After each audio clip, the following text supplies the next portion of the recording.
Hello and good day everyone! Once again, welcome to my channel. Today ay gagawa tayo ng aking version ng longganisa na pork at beef longganisa na kung saan walang masyadong taba. Mix ng pork at saka beef. Walang tatalo talaga sa longganisa ng Pinas. Kahit nandito ako sa bansang France, pero hinahanap-hanap ko pa rin ang lasa ng longganisa sa Pinas. Narito ang ating mga ingredient.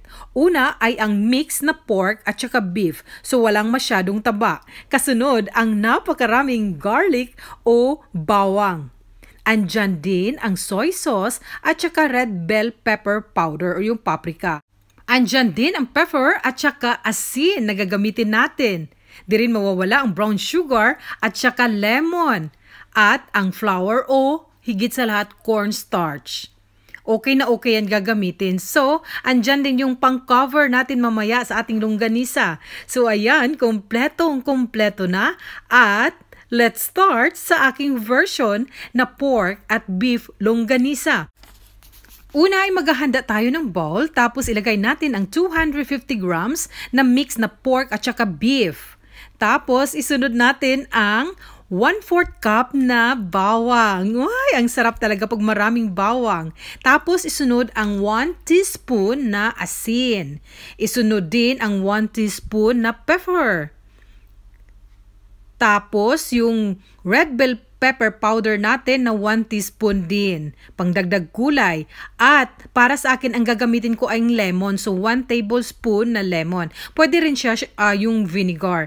Tapos, isunod ang soy sauce na 1 tablespoon din. Ayan.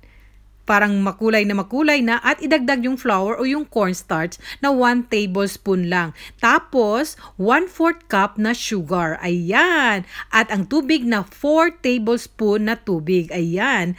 Mix lang siya. Ang dali lang talaga gawin. Ang dali. Sa akin dito gusto ko maraming bawang talaga. Ang sarap pag maraming bawang. Mahilig kasi ako sa bawang. Ayan. Mix lang natin. Ayan, tapos na. Kaya i-ready na natin yung pang-cover natin na plastic na cellophane. Tapos, yung lalagyan natin sa matapos na longganisa. Ayan. So, parang nagra-wrap ka lang ng, ng lumpia. Yung mga spring rolls, ang dali talaga gawin. Ayan. So, parang isang 1 tablespoon or 3/4 ng tablespoon ilagay sa cellophane na cover. Ayan. Ang bilis talaga.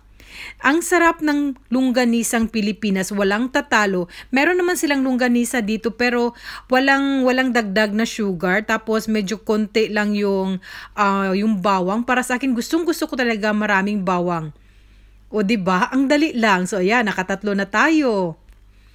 Ang bilis lang talaga gawin ng longganisa. Tapos last time, yung nakakain yung husband ko sa Pilipinas, ng longganisa ay gustong-gusto talaga yung may kunting tamis. Tapos yung nilagay ko ay yung citron or yung lemon kasi iba yung asim. Asim niya, ang sarap. Ayan. Tapos na sa 250 grams, ang daming nagawa.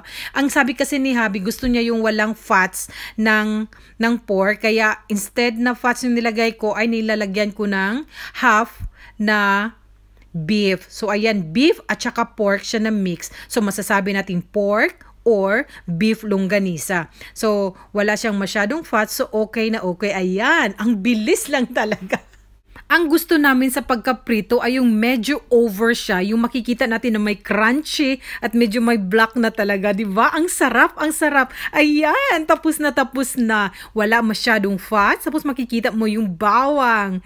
Wow. Sana ay nagustuhan ninyo ang aking version ng pork at saka beef longganisa. If you like this video, please don't forget to like, share, and subscribe my channel. Thank you and God bless us all.